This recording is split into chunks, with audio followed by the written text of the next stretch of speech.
Because of Winn-Dixie by Kate D. Camillo. Chapter 1. My name is India Opal Baloney, and last summer my daddy, the preacher, sent me to the store for a box of macaroni and cheese, some white rice, and 2 tomatoes, and I came back with a dog. This is what happened. I walked into the produce section of the Winn-Dixie grocery store to pick out my 2 tomatoes, and I almost bumped right into the store manager. He was standing there, all red-faced, screaming and waving his arms around. "Who let a dog in here?" he kept on shouting. "Who let a dirty dog in here?" At first, I didn't see a dog. There was just a lot of vegetables rolling around on the floor, tomatoes and onions and green peppers. And there was what seemed like a whole army of Winn-Dixie employees running around waving their arms just the same way the store manager was waving his. And then the dog came running around the corner. He was a big dog and ugly, and he looked like he was having a real good time. His tongue was hanging out, and he was wagging his tail. He skidded to a stop and smiled right at me. I had never before in my life seen a dog smile, but that is what he did. He pulled back his lips and showed me all his teeth. Then he wagged his tail so hard that he knocked some oranges off a display, and they went rolling everywhere, mixing in with the tomatoes and onions and green peppers. The manager screamed, "Somebody grab that dog!" The dog went running over to the manager, wagging his tail and smiling. He stood up on his hind legs. You could tell that all he wanted to do was get face to face with the manager and thank him for the good time he was having in the produce department. But somehow he ended up knocking the manager over. And the manager must have been having a bad day, because lying there on the floor, right in front of everybody, he started to cry. The dog leaned over him, real concerned, and licked his face. "Please," said the manager, "somebody call the pound." "Wait a minute," I hollered. "That's my dog. Don't call the pound." All the Winn-Dixie employees turned around and looked at me, and I knew I had done something big, and maybe stupid too, but I couldn't help it. I couldn't let that dog go to the pound. "Here, boy," I said. The dog stopped licking the manager's face and put his ears up in the air and looked at me like he was trying to remember where he knew me from.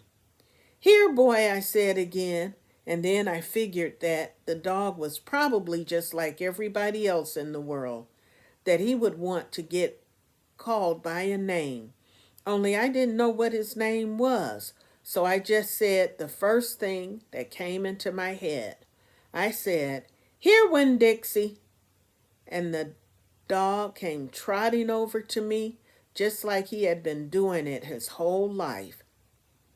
The manager sat up and gave me a hard stare, like maybe I was making fun of him. "It's his name," I said. "Honest." The manager said, "Don't you know not to bring a dog into a grocery store?" "Yes, sir," I told him. "He got in by mistake. I'm sorry. It won't happen again. Come on, Winn-Dixie," I said to the dog. I started walking, and he followed me down the aisle as I went out of the produce department, and down by the cereal aisle, and past the cashiers, and out the door. Once we were safe outside, I checked him over real careful, and he didn't look that good. He was big but skinny. You could see his ribs, and there were bald patches all over him, places where he didn't have any fur at all. Mostly, he looked like a big piece of old brown carpet that had been left out in the rain. "You're a mess," I told him. I bet you don't belong to anybody." He smiled at me. He did that thing again where he pulled back his lips and showed me his teeth. He smiled so big that it made him sneeze. It was like he was saying, "I know I'm a mess. Isn't it funny?" It's hard not to immediately fall in love with a dog who has a good sense of humor. "Come on," I told him. "Let's see what the preacher has to say about you." And the two of us, me and Winn-Dixie, started walking home. Chapter 2. That summer I found Winn-Dixie was also the summer me and the preacher moved to Naomi, Florida, so he could be the new preacher at the Open Arms Baptist Church of Naomi. My daddy is a good preacher and a nice man, but sometimes it's hard for me to think about him as my daddy because he spends so much time preaching or thinking about preaching or getting ready to preach. And so in my mind, I think of him as the preacher. Before I was born, he was a missionary in India, and that is how I got my first name. But he calls me by my second name, Opal, because that was his mother's name, and he loved her a lot. Anyway, while me and Winn-Dixie walked home, I told him how I got my name, and I told him how I had just moved to Naomi. I also told him about the preacher and how he was a good man, even if he was too distracted with sermons and prayers and suffering people to go grocery shopping. But you know what? I told Winn-Dixie, "You are a suffering dog, so maybe he will take to you right away. Maybe he'll let me keep you." Winn-Dixie looked up at me and wagged his tail. He was kind of limping like something was wrong with one of his legs, and I have to admit he stunk bad. He was an ugly dog, but already I loved him with all my heart. When we got to the Friendly Corners trailer park, I told Winn-Dixie that he'd have to behave right and be quiet because this was an all-adult trailer park, and the only reason I got to live in it was because the preacher was a preacher, and I was a good, quiet kid. I was what the Friendly Corners trailer park manager, Mr. Alfred, called an exception.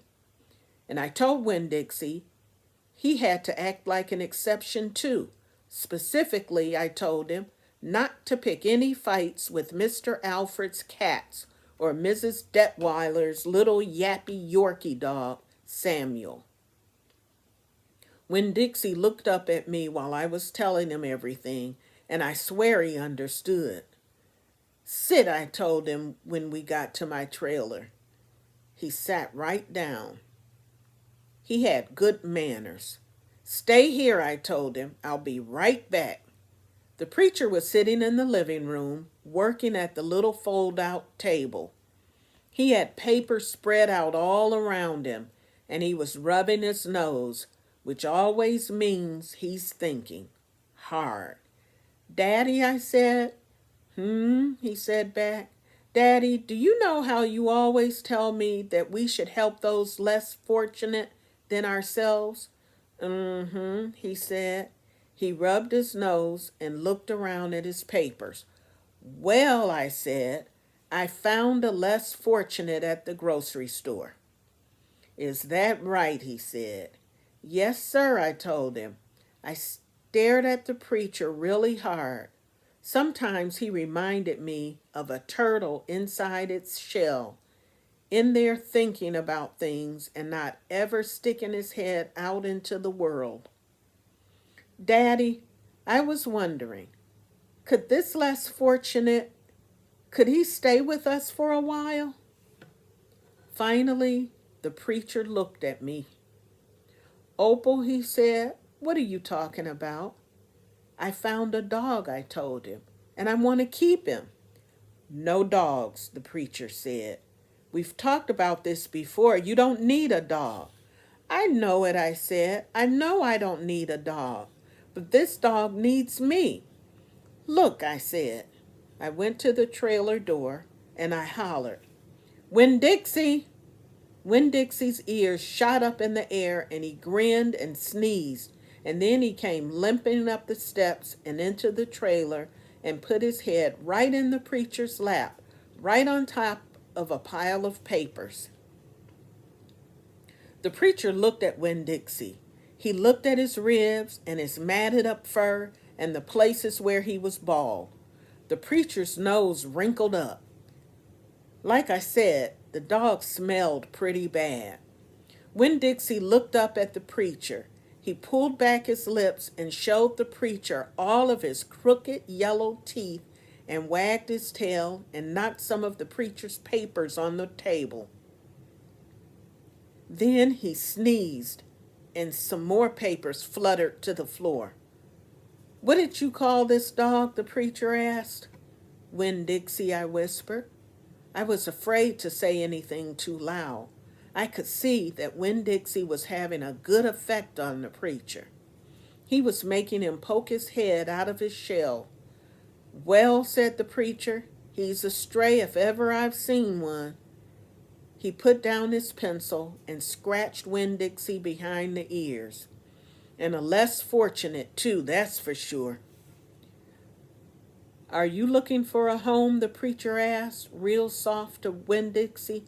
Winn-Dixie wagged his tail. "Well," the preacher said, "I guess you found one." Chapter 3.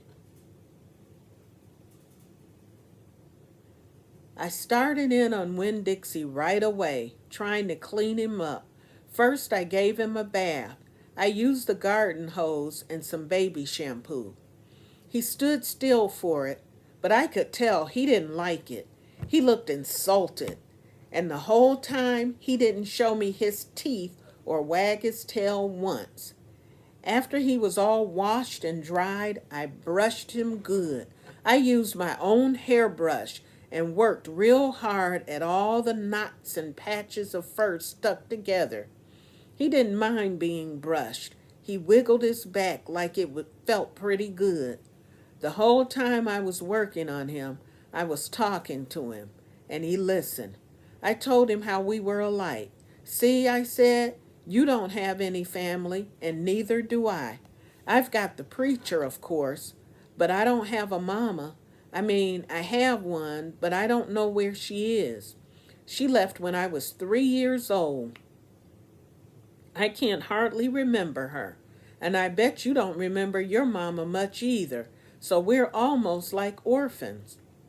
Winn-Dixie looked straight at me when I said that to him, like he was feeling relieved to finally have somebody understand his situation. I nodded my head at him and went on talking. "I don't even have any friends because I had to leave them all behind when we moved here from Watley. Watley's up in North Florida. Have you ever been to North Florida?" Winn-Dixie looked down at the ground like he was trying to remember if he had. "You know what?" I said. "Ever since we moved here, I've been thinking about my mama extra hard, more than I ever did when I was in Watley." Winn-Dixie twitched his ears and raised his eyebrows. "I think the preacher thinks about my mama all the time, too. He's still in love with her. I know that because I heard the ladies at the church in Watley talking about him. They said he's still hoping she'll come back. But he doesn't tell me that. He won't talk to me about her at all. I want to know more about her, but I'm afraid to ask the preacher. I'm afraid he'll get mad at me." Winn-Dixie looked at me hard, like he was trying to say something. "What?" I said. He stared at me. "You think I should make the preacher tell me about her?" Winn-Dixie looked at me so hard, he sneezed. "I'll think about it," I said. When I was done working on him, Winn-Dixie looked a whole lot better. He still had his bald spots, but the fur that he did have cleaned up nice. It was all shiny and soft. You could still see his ribs, but I intended to feed him good, and that would take care of that. I couldn't do anything about his crooked yellow teeth because he got into a sneezing fit every time I started brushing them with my toothbrush, and I finally had to give up. But for the most part, he looked like a whole lot better, and so I took him into the trailer and showed him to the preacher.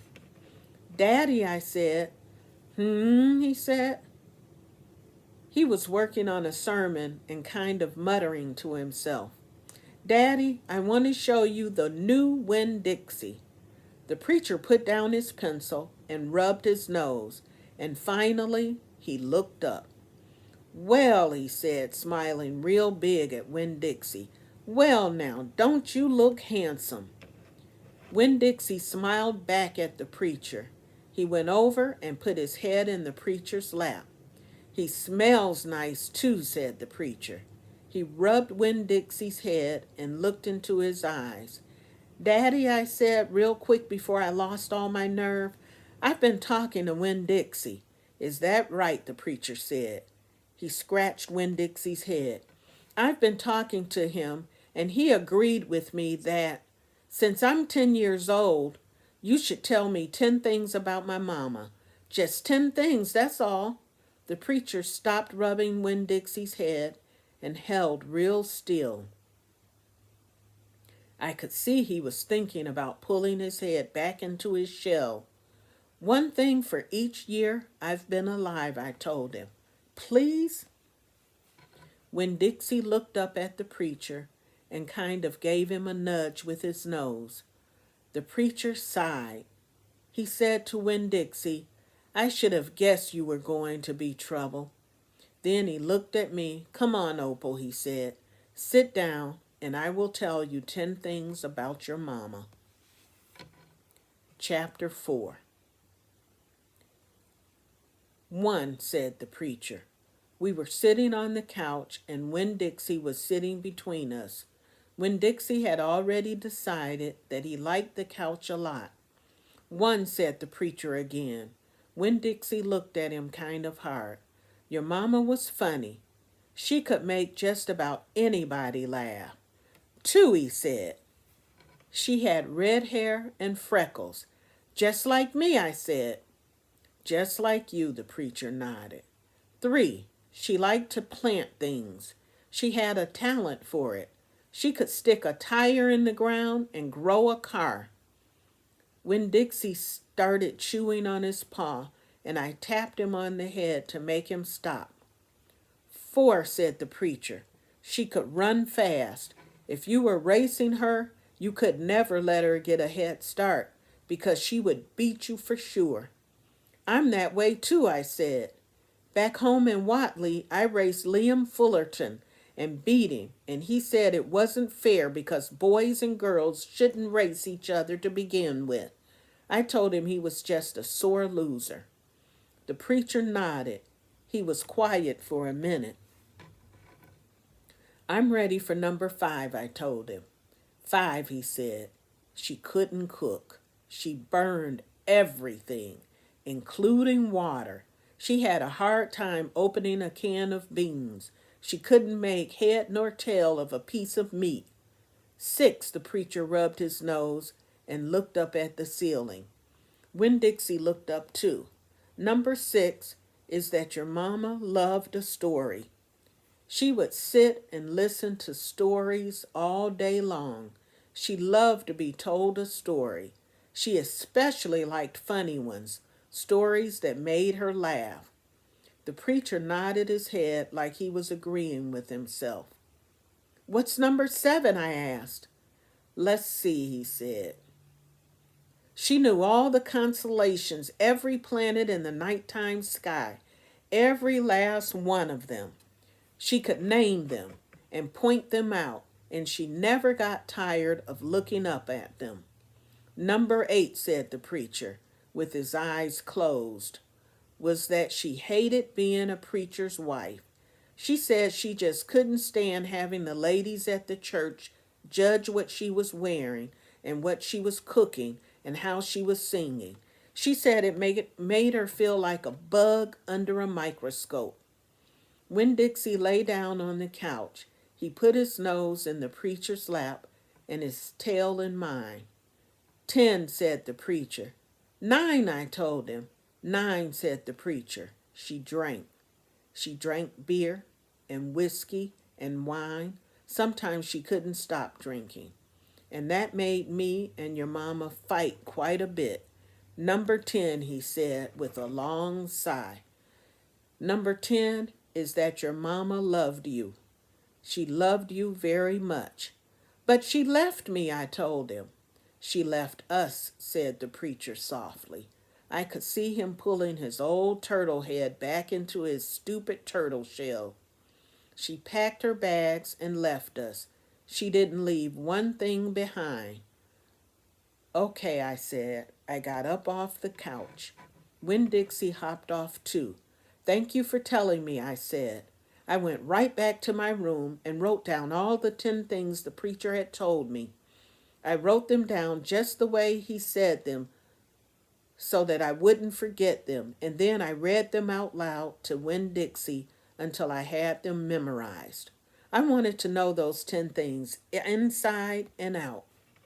That way, if my mama ever came back, I could recognize her, and I would be able to grab her and hold on to her tight and not let her get away from me again.